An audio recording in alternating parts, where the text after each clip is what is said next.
Gabay at gabay ng magulang ay kailangan sa mga batang manonood. Ikaw at yung recipes mo ang magiging susi sa pagbangon ng bahay inasal.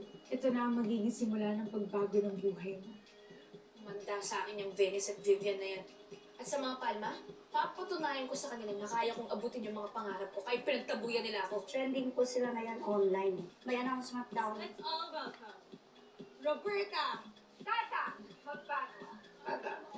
Hinain po namin sa inyo ang bago po namin i-offer dito sa Bahay Inasal. Ito po ay ang ginataang bilo-bilo. Kaya kung mapapansin niyo po, merong asukal sa ibabaw ng bilo-bilo. Nakrack niyo lang po yung asukal. Ganyan.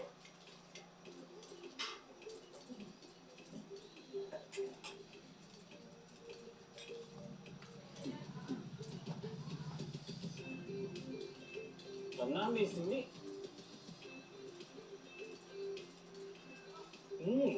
Manami.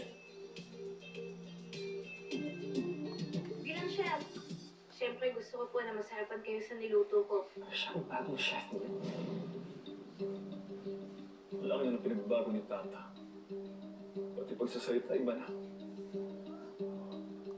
Tata? Hindi ba siya yung anak na babaeng lumason kay Margaret?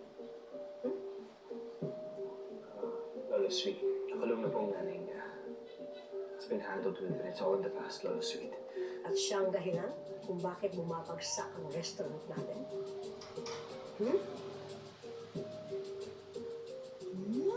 Tingin mo talaga, Tata? No! No! This cannot be!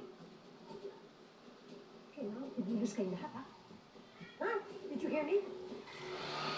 Kailangan natin ng makakatapat niya. Do your job!